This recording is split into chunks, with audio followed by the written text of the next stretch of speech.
I can see all of you coming on one by one. You are highly appreciated. Mama, how now? I'm in the studio already. I'm just making up and getting myself ready for the minimum makeover.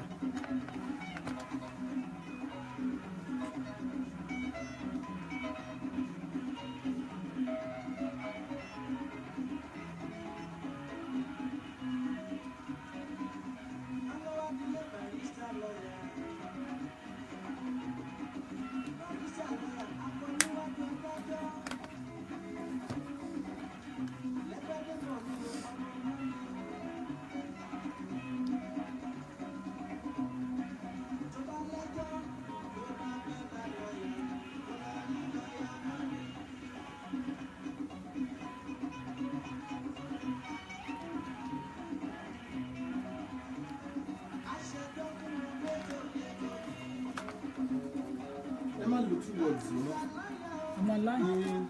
I'm online.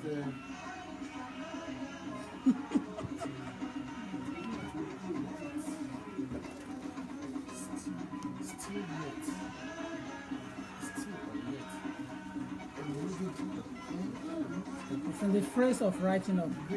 So it's in the book.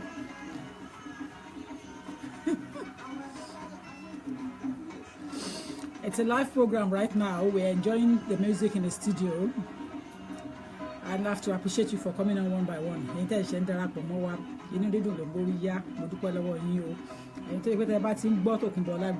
Straight away the man turn up. I will turn up into your occasion anytime. I love you all. You are excellent. I will turn up into your occasion. After thinking about the people over something in my turn up. Because what you are doing is so important to the world we call humanitarian. It's not only me that is doing the job. You can listening, you are doing a great job. And those that are sending information to their friends and families as well to listen to us or to get the link on Facebook, you are also doing the humanitarian work with me. And I pray that we will all have the reward of what we are doing on this planet. Now, if you are an IT expert, I need you in my office anytime you have time. If you are an IT expert, there are some things that I want to, when I say IT expert, I mean in terms of social media, in terms of Facebook, WhatsApp, YouTube, Instagram, Twitter, LinkedIn, Skype. So if you are an expert in social media technology, I will be very happy to see you. You can inbox me, please. To bá jẹ́ pé expert in social media, jọ̀ọ́ nítorí Ọlọ́run, má ro ìwà mi o, but kó ro ìwà community, kó wá rí mi. But I'm sure ìwà mi ò tí lè bad jù kó má wá rí mi lọ. So you can inbox me and come and see me. If you're an IT expert, I mean IT expert, you are really needed. IT social media expert, not just IT, social media expert, like Facebook, Google, YouTube, Twitter, LinkedIn, Instagram, WhatsApp. You are, if you're an expert in those areas, how to do some work together. I want to see you in my office. I want you to book me, inbox me, and then we can take it on from there. My name has not changed, but I am humble and I will remain so that I can get my way around what I'm doing. When you are humble,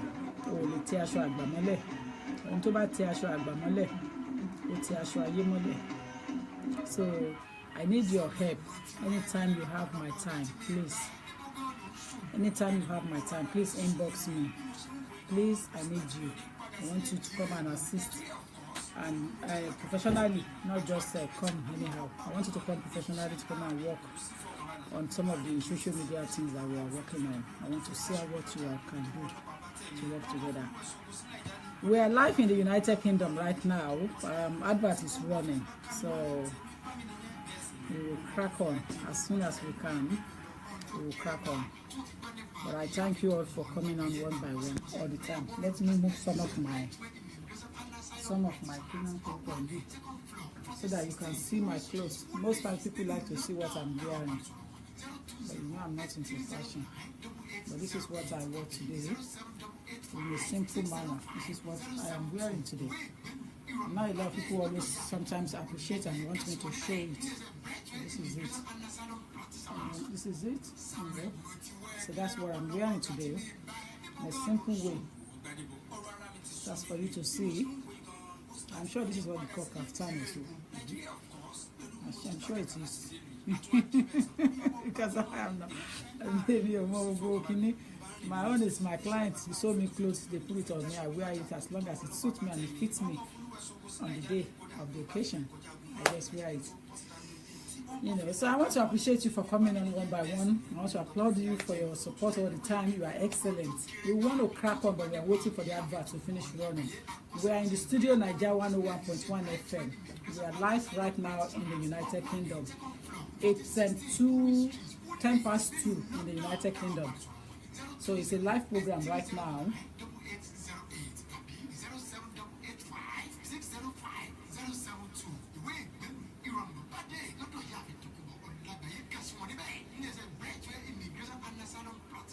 Ìwé ìgbèlú ìrọ̀rùn ló bá dé. Ẹ káàsán wẹ̀yìn ènìyàn mi tí ó ti mọ̀ mí lórí ọ̀rọ̀ ìwé ìgbèlú tó bá ṣẹ̀ṣẹ̀ ń darapọ̀ mọ́ wa. It's a live program right now. Naija 101.1 FM studio Agodo la wà ní orílẹ̀-èdè United Kingdom, London la wà. We are in the UK, in London, where I am talking right now, live and direct from Naija 101.1 FM. Nǹkan tí gbogbo èèyàn gan mọ̀ mí sí ni, apart from being a lawyer. This is the arena media tí ọkọ mọ̀ mí ní, apart from being a lawyer. This is the second job I do for a living, media work. And every Saturday at 2 o'clock, you will find me, if I am not stuck elsewhere on the social media, I'll be here. Tókunbọ̀ Ọlágbáyé ní orúkọ ti tèmi. À ń sọ̀rọ̀ lórí gbígba ìwé ìgbèlú. So gbogbo ìgbà tó bá ti rí mi, nǹkan tí ètò bá lọ nìyẹn, from time to time, gbígba ìwé ìgbèlú. Ọ̀nà wo la lè gbà tí a fi lè ran àwọn ènìyàn lọ́wọ́ láti gba ìwé ìgbèlú. Ìwọ tó ń send information sí wọn, àánú náà ló ń ṣe. Ẹni tó bá dẹ̀ ń ṣàánú, a máa rí àánú gbà. Ìwọ tó ń dúró tó wá ń wò mí tó ń gbé mi lárugẹ, ò ń ṣàánú ni. So wà náà dẹ̀ máa rí àánú gbà. Gbogbo nǹkan kọ́ ni owó. Ẹ gbàgbé nípa owó. Owó máa ń tán, ó máa ń kó ọmọlúwàbí. So what you are doing is more than money.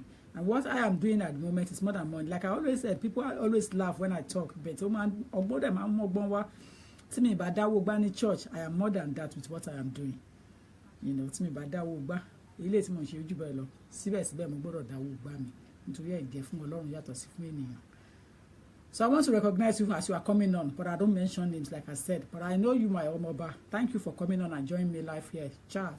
You know, I want to appreciate you all of you. Bẹ́ẹ̀ ṣe ń wọlé tẹ̀ ń dín ní kọ̀ọ̀kan. Mo dúpẹ́ lọ́wọ́ yín o, ìbà ni o, ìbà. Ìbà díẹ̀ ká máa ṣe, mo dúpẹ́ lọ́wọ́ yín.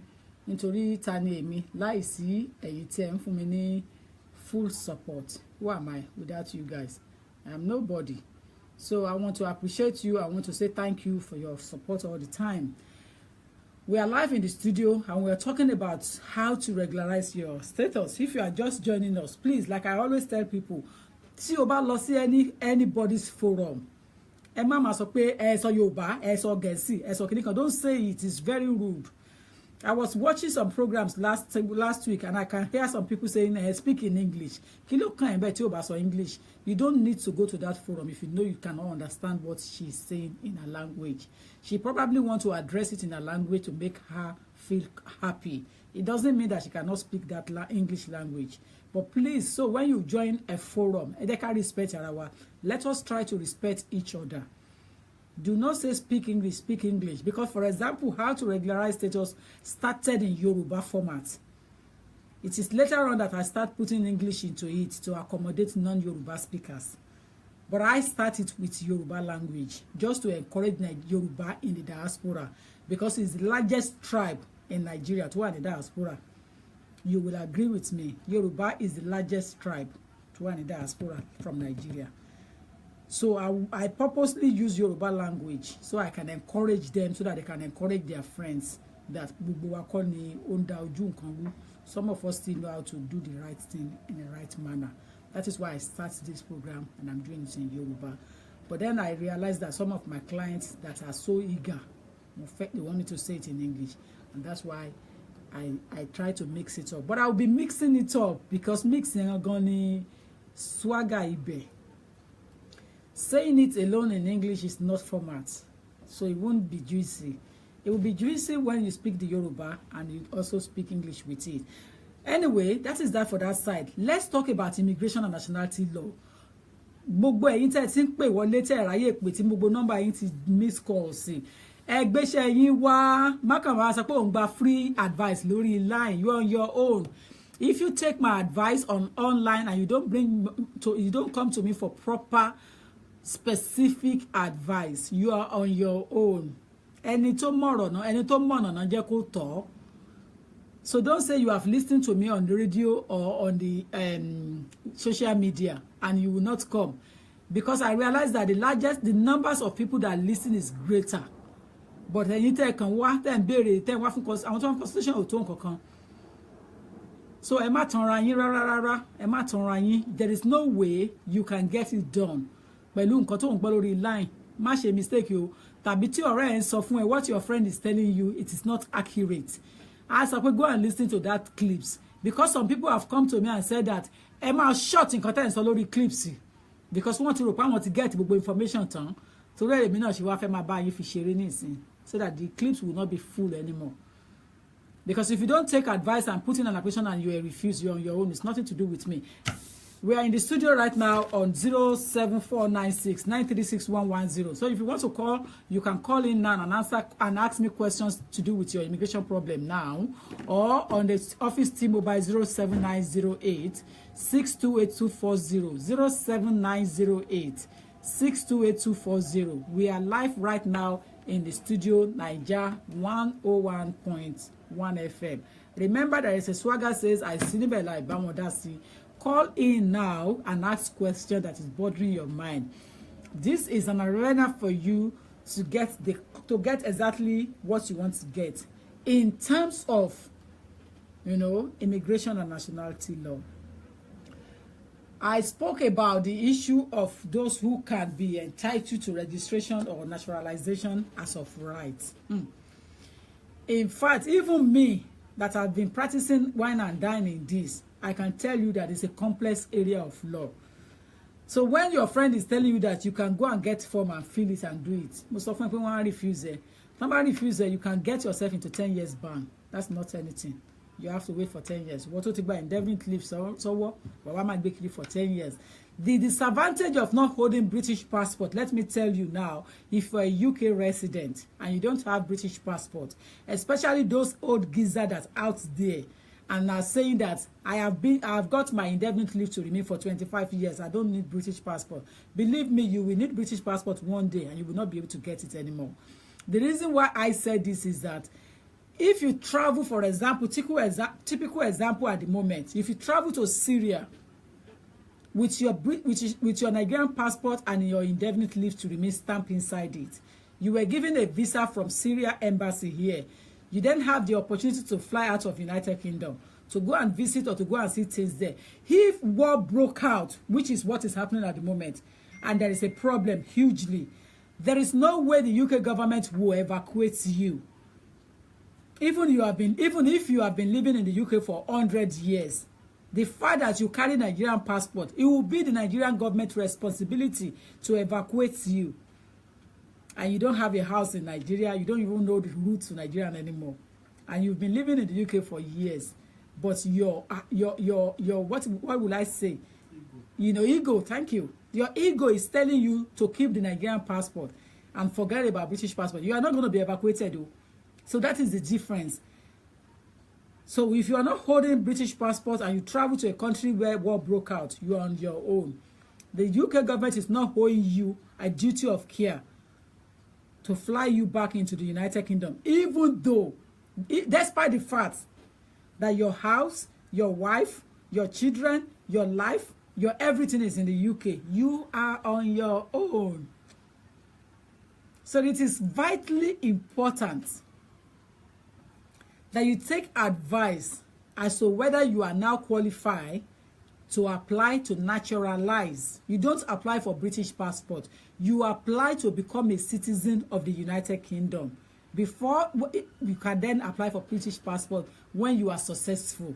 If you apply to naturalize and everything goes smoothly, the Secretary of State agent will send you back a letter to say that yes, they are working on it. They will send you another certificate The certificate they send you is the one that you have to take to your local council, where you have to meet your mayor, shaking hands, and sworn allegiance, sworn oath to the UK government, to Her Majesty II, that you will be a good citizen, you will do everything in your power to protect United Kingdom at all time.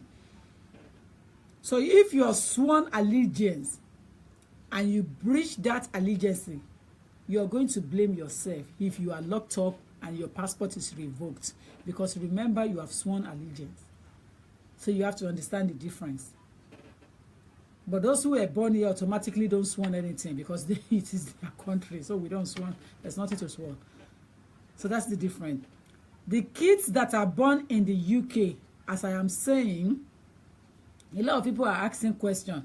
Let me see if I can answer some of the complex questions that are posed to me, some of which are asking,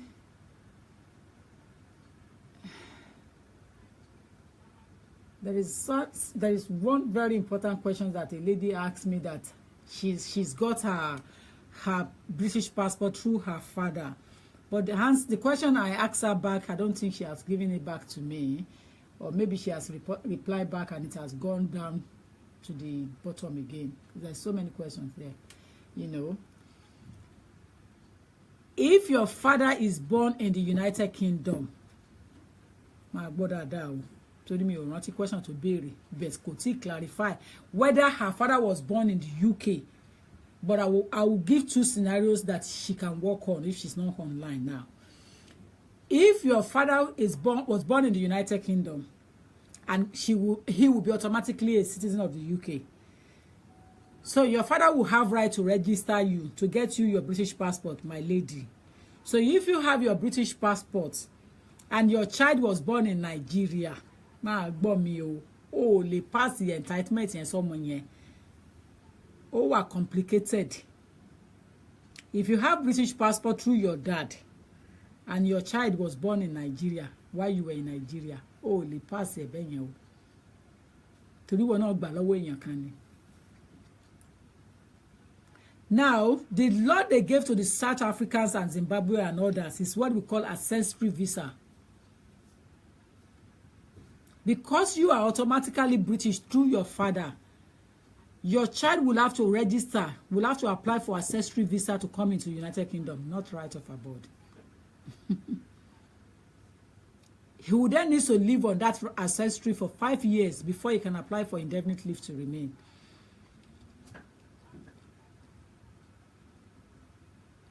It's a very complex area of law, so I would like people to really check with me properly. Hello? Hello, good afternoon. Good afternoon. We are live in the studio. Thank you. Okay, please, my name is Michael. I wanted to ask a question. I have a cousin who's British, living in Nigeria.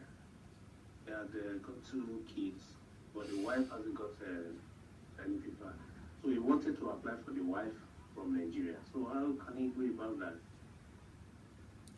Say it again. Your cousin has British passport. Yes. Where he's living presently in Nigeria. He's presently in Nigeria. He wants to relocate now. Yes, of course, he can do that. To London, sorry. Yes, he can do that. But he's still going to be caught under the world income threshold. Okay, so that means he needs to come and settle here first before the wife. If I were him, I think it's more appropriate. It's more appropriate to come to UK first, as you have said. Okay. Yes, and start work. Okay. Before now applying for his wife and son to come to UK. Bear it in mind, his son should have British passport, or his daughter. Yeah, they've got their British passport already. Yeah, so he will have to apply for his wife alone to come, which is the threshold of 18,600. How much? 18,600. But in Naira? No, pounds. 80,600 pounds. Yes, per year now, after tax. Okay. Before tax, yeah, before tax. It's even gross. It's not net. Okay. So it's before tax. It's a gross money. Okay. I'm sure I'm sure if he wants to travel from Nigeria with his wife, he can do that, but he will have to show income threshold as well. Okay. He will need to show income threshold. I'm not too sure the threshold for him to travel from Nigeria, but he can do that because he will be migrating, but he will have to fulfill that as well. Okay, you mean he can apply for his wife while in Lagos? Definitely, definitely, because he's coming back to his country. Okay. Definitely, but the income there, I am not too sure of the figure. Okay. From Nigeria. So the income there should be equivalent of 18,600. I think so. I will be expecting that. I will be expecting, but when I'm not with the book, I don't want to mislead us. Do you have any office in Lagos? I do. I can direct him to you. I do. Okay, can I send you a text to this number? Then probably you give me the number. Then Okay, yes, I'll do that. I'll do that. I'll do that. Thank you very much. All right, yeah. Bye. Okay. Bye. Bye. Hello. Hello, good afternoon. Good afternoon, sir. How are you? Hello? Yeah, I can hear you. Yeah, please, ma'am. I'm trying to ask about, hello? I can hear you very well. I can hear you. I don't have problem in hearing you. I can hear you very well. Hello? Yeah, I can hear you. I just got the indefinite leave to remain as an EU family member. So you have permanent residence, not indefinite leave. Yes. Thank you. Yes, ma'am. So I have permanent resident now as EU family member after staying 5 years. So I have indefinite leave. I'm hearing you. Yeah. So I want to know how long can I wait before applying for British? You have your permanent residence now. Yes, ma'am. When did you have it? And I got it this year. This year, isn't it? Yes, ma'am. Right, okay. Before you were granted your residence card, your 5 years residence card, what status do you have? I didn't really have a status. Officially, it was 5 years.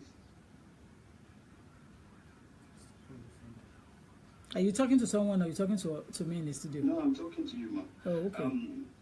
Officially, when I didn't have anything before I got the 5 years in the first place. So I guess you've been caught under the good character thing then. So what the government is saying is that you are a bad person, so you should wait 10 years from the date they granted you your residence card. Can you hear me? No. What government is trying to say is that because you haven't got status before you were granted your 5 years residence card, Okay. it means that you have to wait 10 years from that day.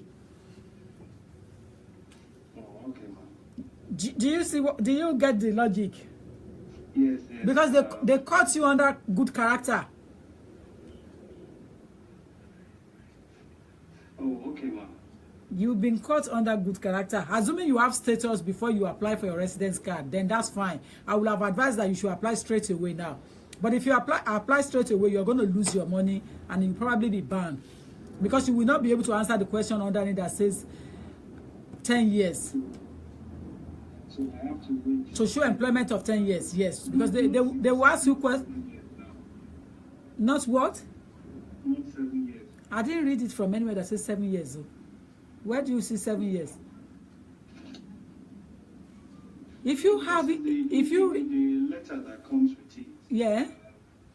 Yes, it states that I can apply for it after a year. Is there a letter that came that said you can apply after a year?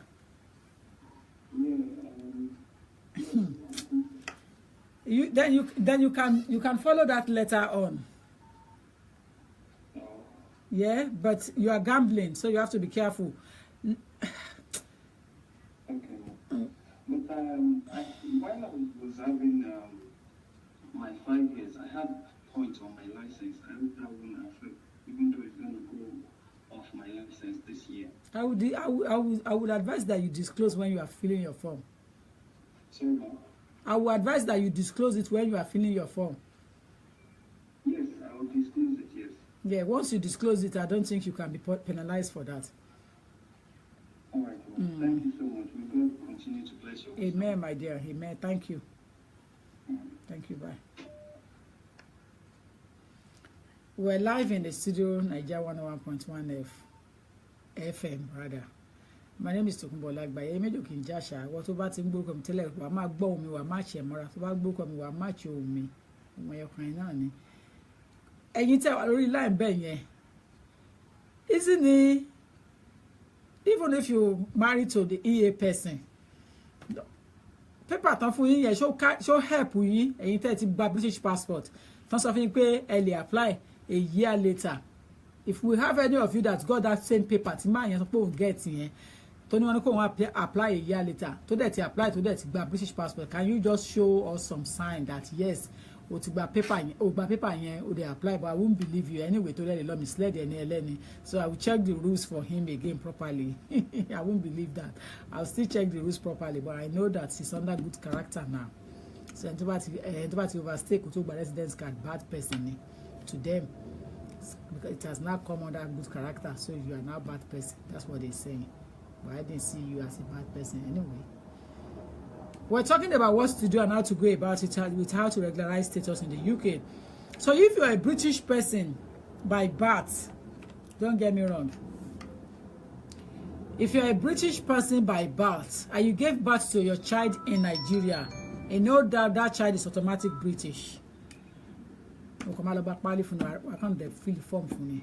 Hello? Hello, good afternoon. Good afternoon. Thank you for joining us. Right, thank you. First of all, Benjamin Street. Right. But I will join me last year. So I did join me for me 5 years, maybe 2 weeks after 5 years. Okay. I'm a family member of the European Union. So we think about people in England, Kenya, Australia, not to relocate to England. So, are we not even a family member? Family member of the Union because I'm a citizen of the money passport. So, are we not even So, now when she's coming, she's going to take British visa, family permit. Okay. Láti travel as the UK. Wọ́n máa fún. Wọ́n fún ní 6 months. Tó bá débi by ó máa apply for residence card. Ẹ gbọ́dọ̀ máa ṣiṣẹ́. Ṣé 6 months tó máa fún yẹn, it's not going to allow her. It's not going to allow her to work while she's in the UK. That 6 months, it's not going to allow her. It's going to just be family permit. But she will need to apply for residence card in the United Kingdom. You have to be working. That's just what you are coming to do. You are coming to exercise treaty rights. Your treaty right is a sign of work, employment, self-employed, financially self-sufficient. Either of those things. And if you're a full-time student, your wife will still benefit because she's your wife. But there must be marriage certificates between two of you. You're married because you got married in Nigeria. Then I think the family union or family education, so that's fine. That's fine. So you have to go to British Embassy in Belgium to get her family permit visa, so that she can travel with you to come to UK. Although the law is saying that she can still travel with you, but I won't necessarily advise that because of embarrassment on the way. So I think you should just go and get 6 months family permit for her. And then both of once you are in the UK, you need to get your national insurance number. You need to open bank account. And you need to seek employment immediately. Once you start work, then she will be able to apply for a residence card. If you don't start employment, she will not be able to apply. You can apply, it doesn't matter. It doesn't matter for now. But once she's granted the 5 years, she has to go into employment straight away because she will need to show 5 years of her living in the UK when she's coming for permanent residence. You're most welcome, sir. Thank you. Yeah, bye. You too. Bye. Bye.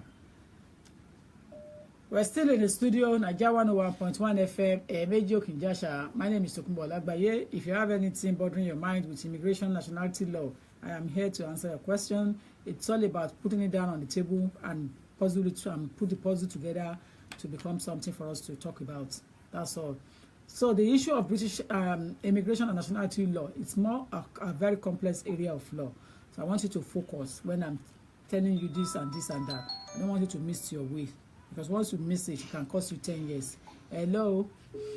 Good afternoon, ma'am. Yes, good afternoon. Please, ma'am, I want to find out. I've got permanent leave to remain 10 years. Right, okay.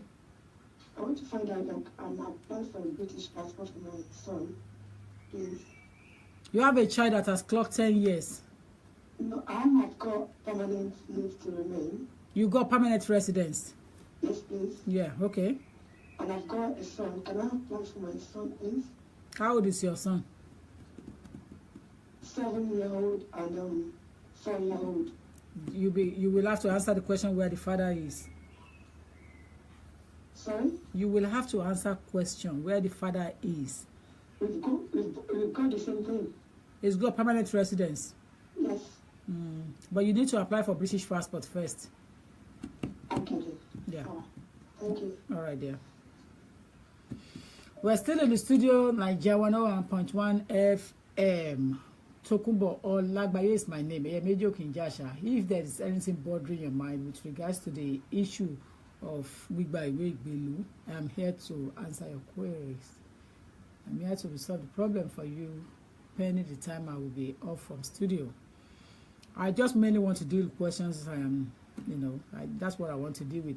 But boy, you can send the inbox to me. This is your chance. That's why I leave it for question and answer. I don't want to treat topic at all. Topic I want you to just ask question and I can deal with it now. But boy, you and it's one in Dubai. The person at Dubai that sent me message. So the was in England. Because in England to Bawa. Unless you are coming on a specially skilled job. Don't apply to come in as a visitor and come and overstay your visa. Hello? Hello, ma. Kent. Okay. Yeah, I don't know. I'm to retain right of residence. Yeah. How strong? Surely travel your Nigeria. Of course, yes. Only wọlé. But are you aware that retained right of residence could be permanent residential? Could be permanent. Hold on. I beg your pardon. Retained right, not derivative. Okay. I didn't say okay. Answer my question. Don't let me give wrong advice. Retained right, standing a divorce, keto retained right in Abi. So, only for any permanent residence, Abi. She ti gba permanent residence. Retain right of residence wo le wa ni? Yeah, after saying divorce. So mo fi gba retain right of residence. Retain right wo le ni mi o ti understand yin. It's she kí ni wá fún yín? Wọ́n fún mi ní torí pé mo divorce before 5 years. So wọ́n fi fún mi ní retain right.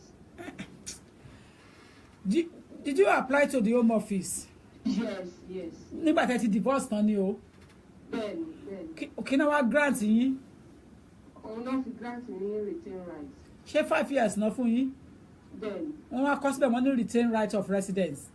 Bẹ́ẹ̀ni. You have your freedom now. You can travel in and out without anybody blocking you. Okay. Ṣé mo lè ṣe ìyàwó náà mo lè fi ṣe ìyàwó mi tí máa fẹ́ ṣe? Ẹ pé ọ́fíìsì kẹ́ book appointment. Okay, ma. Okay. No problem. Bye. The office telephone number is on 0208 Okay. 309 8808. 8808. It's closed now, but it will be open on Monday again, 9:30 from 9:30. Okay, ma. Okay, ma. You're welcome. All right, dear. Bye. Bye, ma. Yeah. What's office go book appointment go by consultation. I don't appoint pere ni tó bá wá tó bá get information wrong, Tokunbo Lagbaye is not responsible for it. I will estimate myself, but if you come to office for full advice, I cannot estimate myself. But here, tí o bá wá tó wá gbẹ́jọ́ káàkiri tó lọ báyàn kan tán fún ẹni wrong advice wá ní àǹtí Tokunbo ló sọ bẹ́ẹ̀ or lọ́yà Tokunbo ló sọ bẹ́ẹ̀ or Mr. Lagbaye ló sọ bẹ́ẹ̀, you're on your own.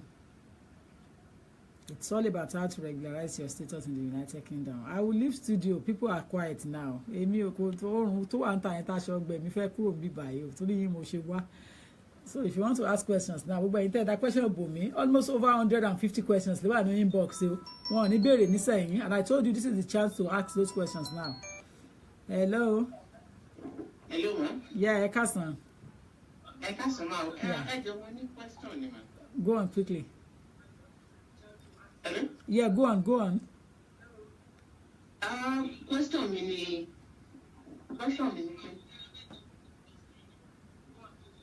okay, question mi ni pé mo ní ọ̀rẹ́ kan tó wá láti Nàìjíríà mà ó wá pẹ̀lú ọmọ 3 months old nígbà yẹn náà. Okay. So mo fẹ́ confirm ma pé kò tí ì ní status nísìn but kí ni age tí ọmọ yẹn lè dé ta tó lè ṣe anything? Ọmọ ọdún mélòó lọmọ ẹ̀ nísìn? Ọmọ yẹn ti wọ 4 years nísìn. Tí ẹ sìn ẹ̀kọ́ ẹni kì í yẹ ra gbogbo orí ẹ̀ pamọ́. Ẹni kì í yẹ ọmọ yẹn gbórí ẹ̀ pamọ́ náà. Okay, títí di age o ma. Well, if the child is just 4 years, then it means that the child have to be 10 years in the UK. Okay, the boy has to be 10 years. Yeah. To go. Yeah. Okay, thank you very much for the advisement. Thank you. You're welcome. Cheers, bye. I can easily tell the ìyá ọlọ́mọ kó pass Nigeria kó lọ reapply. Ẹ má gbàgbé, because that's exactly what the law is asking me. So please be careful. Gbogbo àwọn ọ̀rọ̀ ìbéèrè tẹ́ bá fẹ́ máa bí mi. Ẹ má lọ kó mi sí wàhálà kí n má lọ máa dáhùn kó tó ń tún yẹ kí n dáhùn public. And tó bá gba visa wọlé tó ti overstay tí ó dẹ̀ ti ṣe ẹni tí ó ti do 2-3 years lọ, the law says go back ni kó lọ redress yẹ kó lọ make an amendment, kó tó padà wọlé wá fún any other thing. Ìgbà tí wọ́n dẹ̀ bí ọmọ yẹn sí bí ohun tó fi fẹ́ ni bí wọ́n gbọ́ ọmọ yẹn padà sí tó ti wá sí Nàìjíríà. So careful. Ọlọ́mọdún méje is still happening. How ni kẹ́ ẹ bí mi? How? Kò ń ṣe gbogbo èèyàn ló ní oore ọ̀fẹ́ fọlọ́dún méje yẹn. Bí ilẹ̀ ẹja fi ń labú. Àwọn tó lọ́n kó yẹn nìkan ló mọ̀. But all of you that made application to the Secretary of State, always check the back of the refusal notice. Táwọn tó máa ń gbélé yín lọ́wọ́. There is something called section 120 notice. Táwọn máa ń fún yín tán àdébá yín apply kò dẹ̀ dáa. When you are given section 120 notice, it means you have opportunity to address the reason why you want to remain in the UK. So it is highly important that you always seek advice from lawyer to help you to do that section 120 notice. Hello. Hello.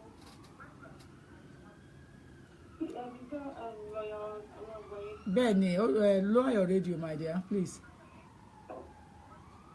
Huh? Lower your radio. Oh, okay. Good afternoon. Good afternoon. I just wanted to find out. See, èèyàn bá ní period of limit, temporary leave to remain. Can it be counted towards the 10 years? Period of temporary leave to remain. Mm-hmm. Can it be counted towards the 10 years? That is indefinite. Mélòó lẹ ti ní nísẹ̀yìn? I just, what happened was I came in with my husband and then the marriage was divorced under HSN. I got divorced and everything. So along the line I had to reapply for myself. So a lot of refusal and appeals and everything. So at the point, one refused, but I was not given temporary leave to remain. We pay my report in police station. So I was doing that. So in that meantime, we application being walling and we were now granted. Maybe as someone we were granted our leave to remain, which is for 2.5 years. But we came in 2007.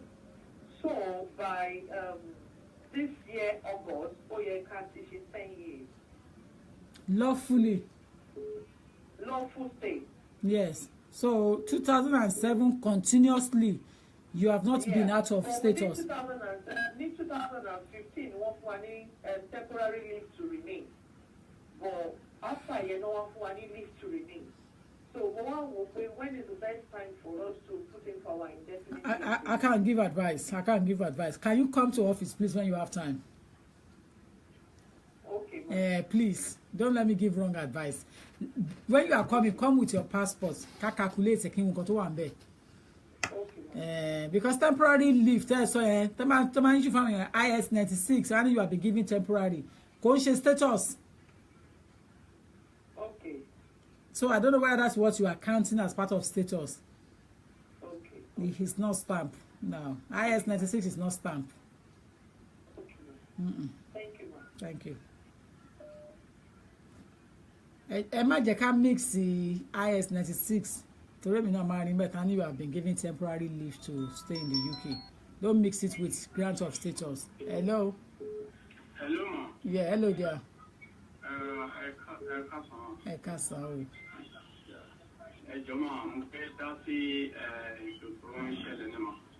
Go on.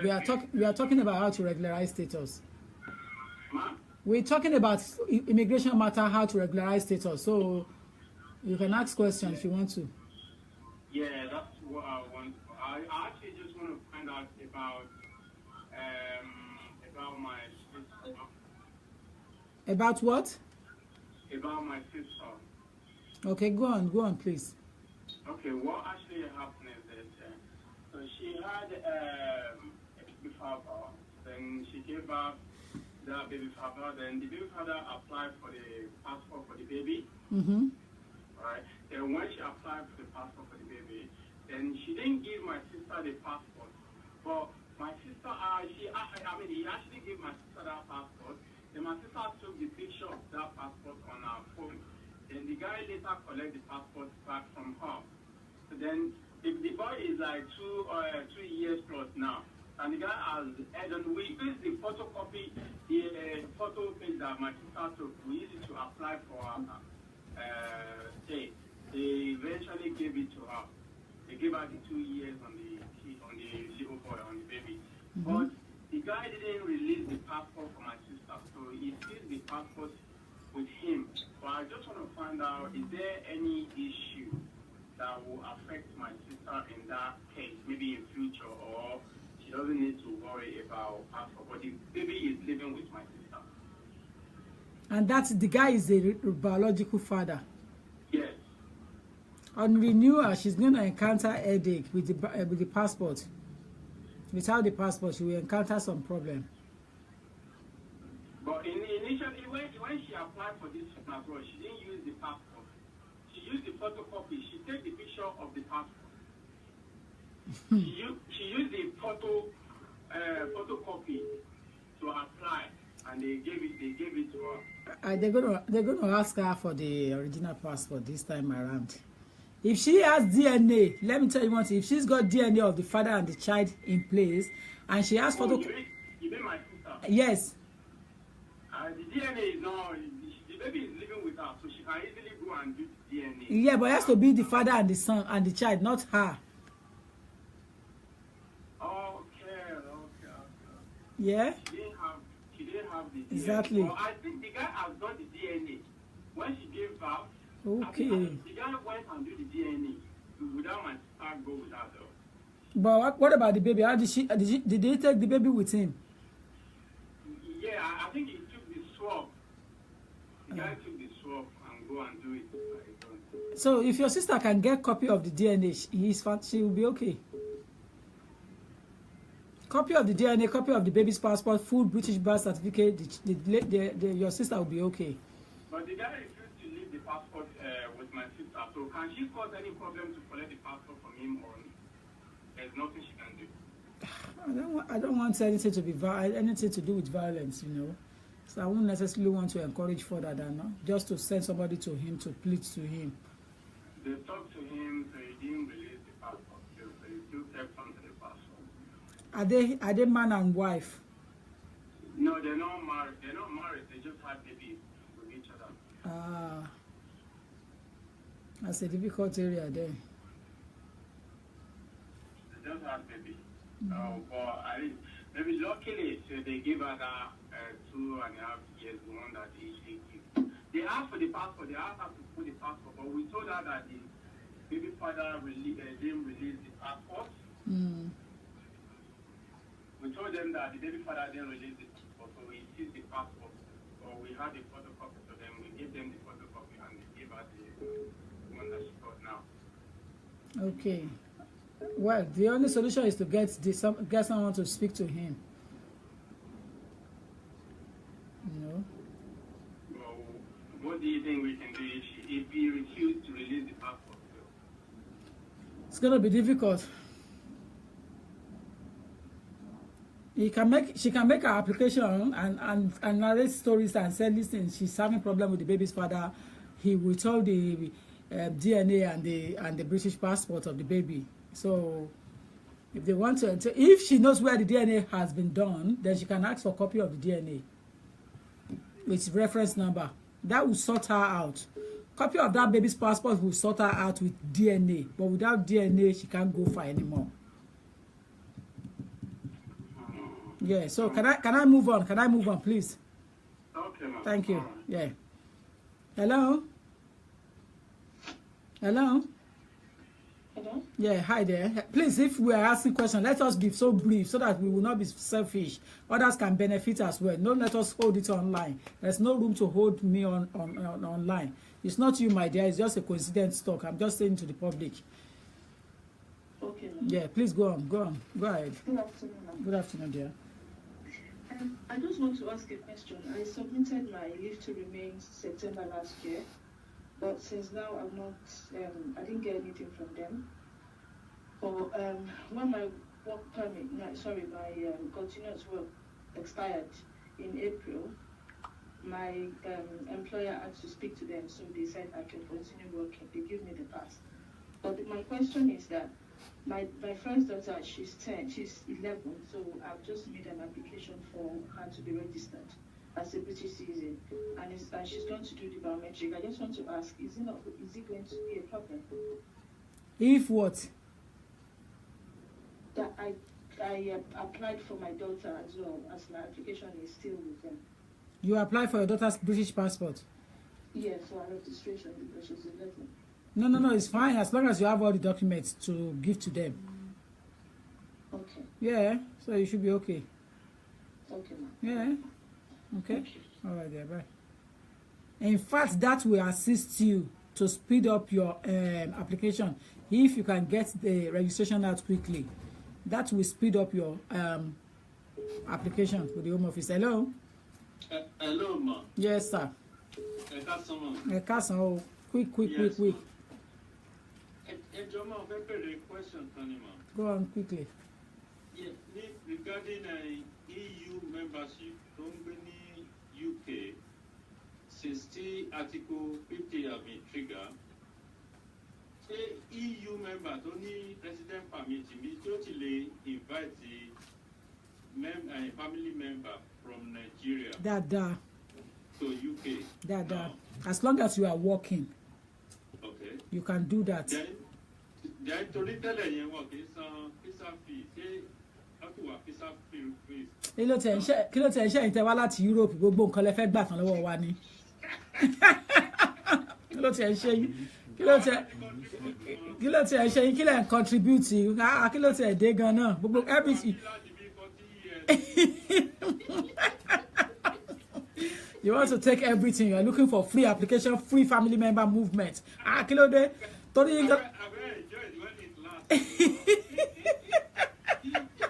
Torí yín gan la ṣe trigger Article 50 wà lásìkò káyé ti jáde kó lẹ́gbẹ̀ẹ́ yín. No, wọ́n lè wọlé rà pé ọ̀fẹ́ sì ní lẹ́kọ̀ọ́. All right. Okay. Yeah. Yes, All thank right, you yeah. very much. You're welcome. Okay, Yeah, bye. Yes, Hello. Hello? Yeah, hi there. Yeah, speaking. It's who? Hello? Yeah, I can hear you. No, I'm talking about you going on live now. Mo wà live mo ń bá yín sọ̀rọ̀. ẹ̀yin náà já rédíò yín lẹ́ẹ̀kan náà sílẹ̀ díẹ̀. Okay. Yeah, go on now. Go on. Mo fẹ́ bẹ̀rẹ̀ pé ẹni tí ìyàwó ẹ̀ bá jẹ́ ohun ìlú ìsọ̀tọ̀. Yeah. Tí ọwọ́ ìdí ọkọ̀ wọlé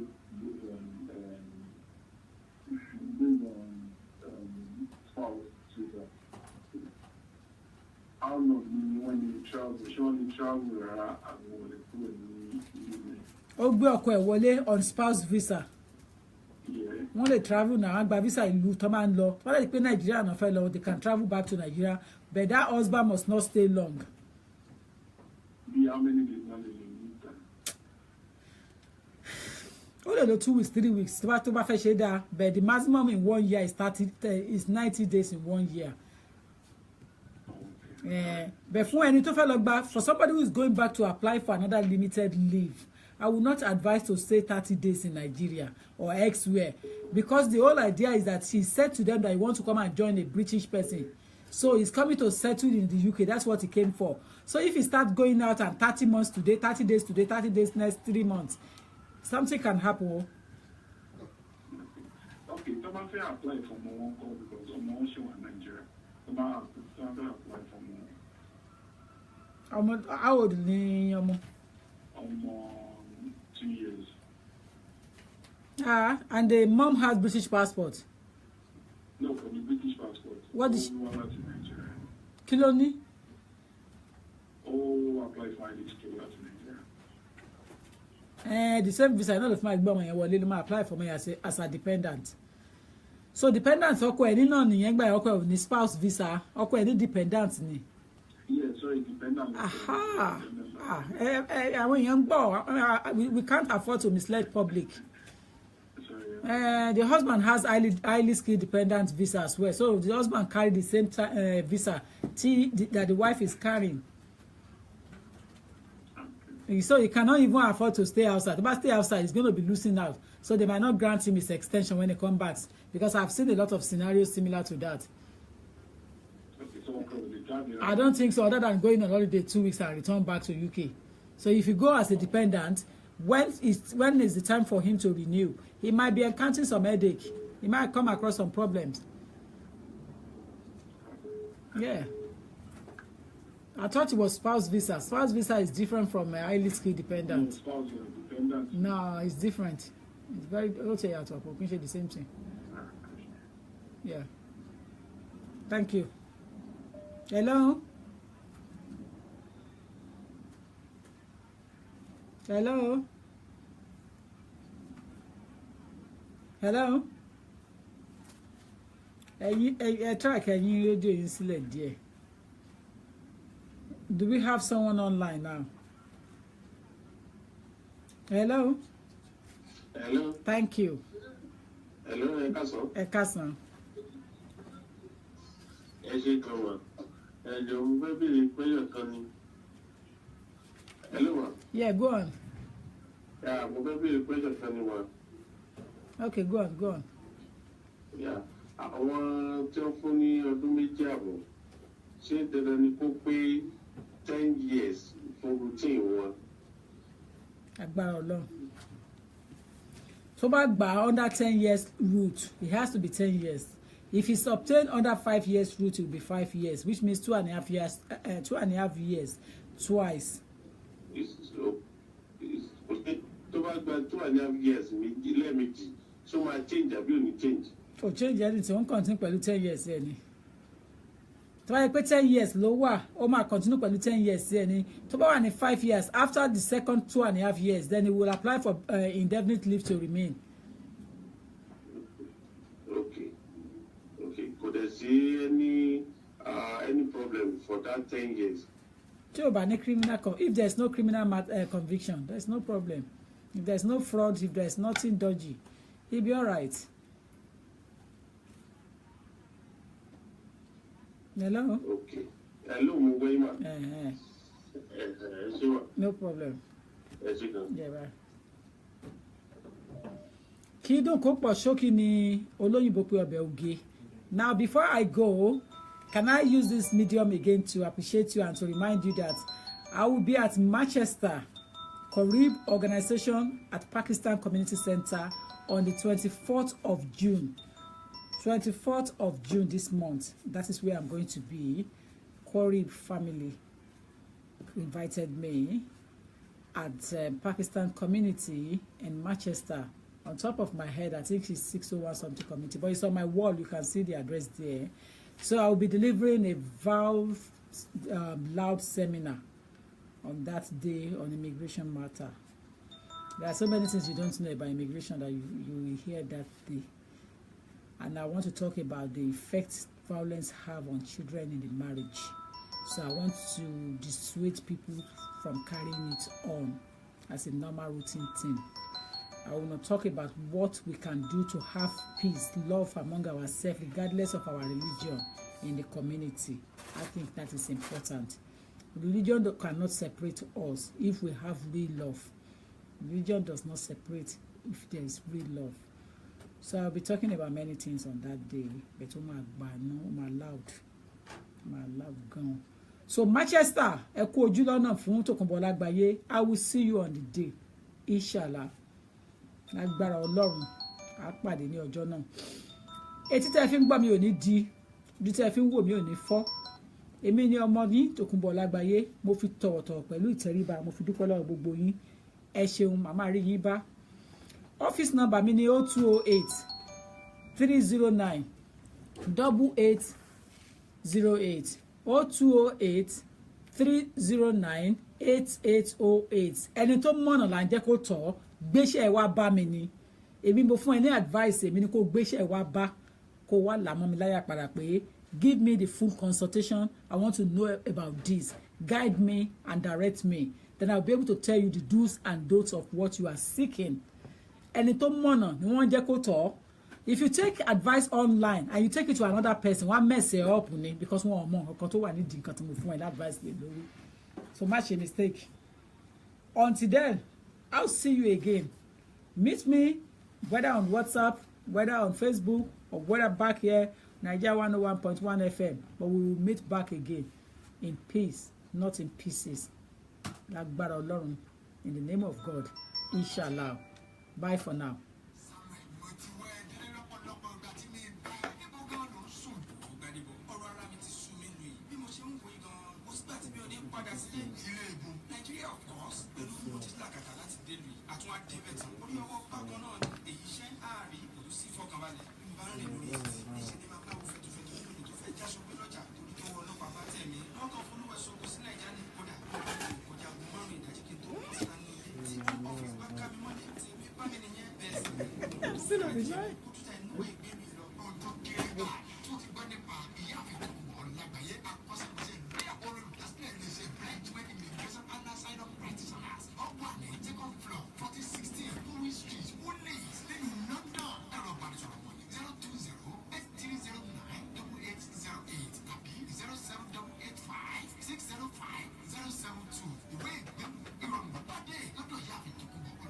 Thank you. Bye for now.